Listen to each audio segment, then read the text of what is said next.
السلام عليكم ورحمة الله تعالى وبركاته. مرحبا بكم حبيباتي على قناتي قناة مطبخ صباح. نهاركم زين وان شاء الله يطلع عليكم هذا الفيديو وانتم بخير. اليوم وصفتنا هي من تحضيرات رمضان. راح نحضروا معنا بالقارص نحتفظوا به في المجمد باش وقت ما نحبوا نحتاجوه ونجبدوه. راح نديروا الطريقة مع بعضنا بإذن الله. نجيبوا القارص عادي من الأسواق، نجيبو نغسلوه مليح، نغسلوه ونحكوه. من الاحسن نديرو جاكس بنات باش تنح معاكم كامل دوك اللي لاصقين في القشره تاع القرص، لان احنا نحتاجو القشره مش راح نرموها. نغسلوه. انا هنا غسلته مرتين البنات، هذه اول مره وزدت غسلته مره ثانيه. بعد ما كملت جبت بسينه يعني كلوانه ودرت فيها الماء وكربونات، وراح نحط فيها القارص يتعقم لي مدة من فوق نص ساعة حتى لساعة غير ربع. خلوه يتعقم.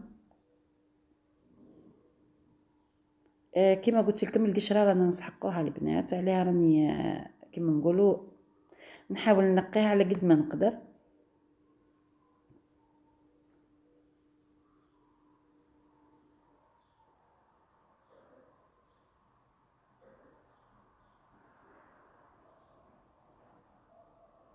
ساعة على ساعة حركوا القارص في هذاك الماء والكربونات. بعد ما فاتت نص ساعة نحيته قطرته وجبت باش نشفه هنا في هذا الدراع. انا درت دراع البنات مسحت فيه، نديرته للكوزينه. تقدروا تمسحوا فيه سريفت يعني طرشونات. شوفوا البنات كيف نقى معانا ما شاء الله. الكربونات مش راح تخلي حتى حاجه فيه، راح يعني تنظفه ما شاء الله.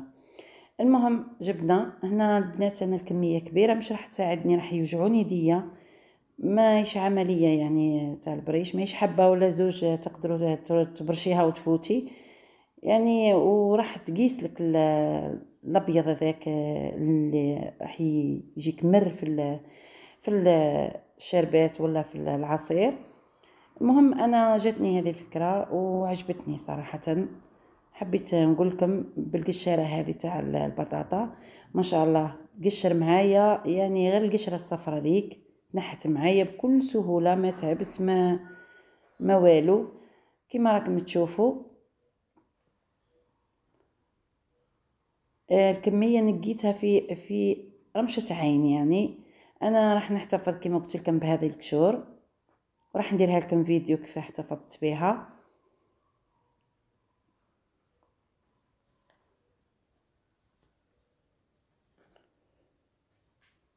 شوفوا الكميه البنات، ويجي رقيق وتجي تتنح معاكم غير القشره الصفراء.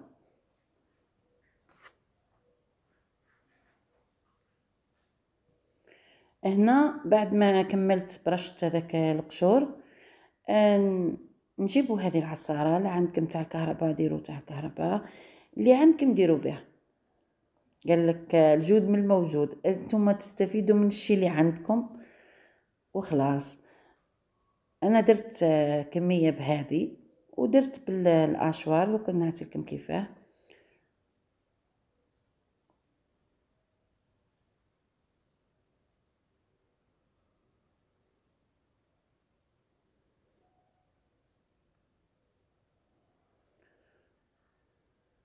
المهم انا حبيت نعطيكم تقدروا ديروا بهذه، تقدروا ديروا باي حاجه. شوفوا البنات هنا راح نقشر القارص.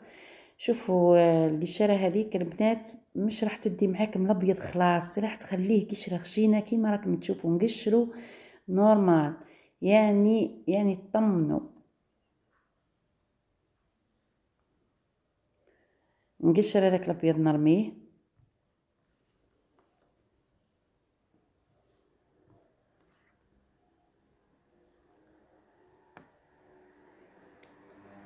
راح يتقشر معاكم بكل سهوله.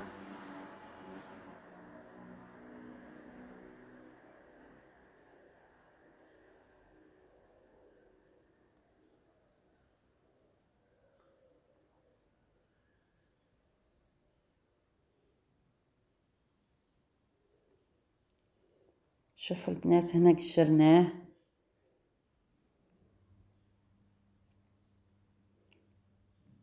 نقيتو مليح. وكي تبان لكم حاجه يعني تاع بيوضه ولا حاجه تقدروا تنحوها. نجيبوا الحبه تاعنا ونقسموها ونبداو نحو في البذور البنات هذوك. انا القرص تاعي جا فيه كميه كبيره كبيره كبيره من البذور. تقدروا يعني ممكن اللي عندكم ما فيهش البذور يجيك مسهل. انا نحيت كامل البذور. على واه خاطركش انا من بعد كي نديرو في الاشوار ونصفيه هذاك اللب انا نحتاجه، مش راح نرميه، راح نخدم به حلويات، نخدم به اي حاجه.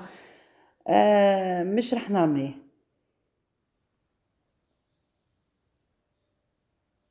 والبذور راح تنحوها بكل سهوله، يعني مش راح يصعب معاكم ولا ساهل طول، غير شويه صبر برك.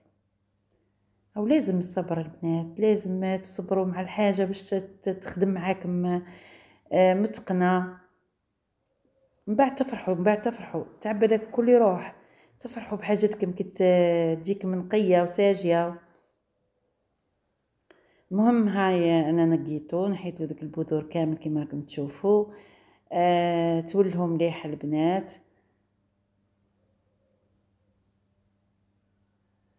من بعد نجيبوا الاشوار ونبداو نرحو فيه. هذه طريقه ثاني جاتني سهله على العصير. وانتم كيما حبيتوا ديروا في الاشوار ولا ديروا في العصاره العاديه ولا الكهربائيه ولا كيما حبيتوا، النتيجه واحده يعني. وشي هنا هذا اللب برك مشتيتش نرميه، راح نستفاد منه. بعد ما نصفيه ونضيف له السكر راح نخلوه ليله كامله البنات، خلوه ليله كامله يبات في هذاك السكر باش يذوب. هنا ثاني راقبوا البنات، شوفوا انا لقيت بعض من البذور راني نحي فيه. انا قلت لكم هذا اللب البنات مسحقاته راح نحتفظ به، مش راح نرميه. هنا هاي الكميه البنات، هذه هي الكميه البنات. شوفوا البنات انا شفت كي نقيت القارص ونحيت له دوك البذور، بعد ما نحيت البذور وقسمته ونظفته وزنته جاني في كيلو ونص صافيه البنات، صافيه يعني براجل قارص بلا قشور بلا والو، يعني بلا حتى حاجه. رحيتها وصفيتها. الكميه هذيك تاع كيلو ونص اللي درتها، درت معاها كيلو كامل تاع سكر. فهمتوا البنات؟ راح يجيكم يعني التركيز تاعو ما شاء الله. هذا راه مركز البنات تاع القارص، يعني مش راح تشربيه كيما هكا، راح تهزي كاس تاع 220 تكيلي به، تحطيه قارص من هذا، ومن بعد تضيفي له حوالي إطرة تاع ماء وذوقي. لقيتي ناقص سكر زيدي، لقيتي حامض بزاف زيدي، كل واحد كيفاه يبغي العصير تاعو. كاين اللي يشتيه خفيف، كاين اللي يشتيه ناقص شويه حلاوه، كاين اللي يشتيه حلو بزاف. هذيك الاختيار كيما نقولوا الاختيار راح يقعد لك نتيا، يعني على ذوقك وعلى واش تشتي نتيا. هذا هو المركز البنات، راح نخبيه في الكونجيلاتور وقت اللي نحب نجبد. وكما قلت لكم كاس بإطرة تاع ماء. نجيبوا الطريقه الثانيه البنات، هذه كانت تحبي ديريها ثاني راح ثاني تخرج معاك. جبت قشور القارص ودرت معاهم كيلو تاع سكر البنات. هنا الكيلو تاع السكر امحوه مليح ما بين يديكم، يعني امحروه مليح. خرجوا الزيوت من القشره تاع القارص باش تعطيكم هذاك القوه، هذاك الطعم، هذاك ما شاء الله يجيكم واحد الشربات وواحد العصير، يعني قمه في الروعه. بعد ما جبت انا هذوك القشور درت محرتهم مليح بين يديا، دخلت هذاك الزيوت تاع القارص في السكر، راح نضيفه ونخليه مده حوالي يعني ما تفوتش ساعه البنات باش ما يعطيكمش المروريه. ساعه خلاص تكفي.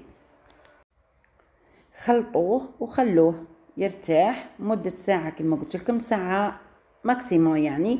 صفيه وزيدي له السكر حوالي كيلو. انا الكونتيتي راهي كبيره هنا البنات، زدت له بعد ما صفيته زدت له كيلو، خلطته وخليته يرتاح ليلة كاملة البنات، خليته ليلة كاملة يرتاح ويذوب السكر معانا حتى للصباح. ودرته في قارورات وخبيته في الفريجيدان. ديروا في علب، ديروا في يعني في بورتمونجي ولا في قرع تاع زجاج ولا قرع تاع مسعيده. المهم هذه هي الطريقه، حبيت نفيدكم بها. ان شاء الله الفيديو استفدتوا منه. ما تنساوش اللايك، ونتمنى تجربوا الطريقه وتعجبكم. خليكم في رعايه الله وحفظه، والسلام عليكم ورحمه الله تعالى وبركاته.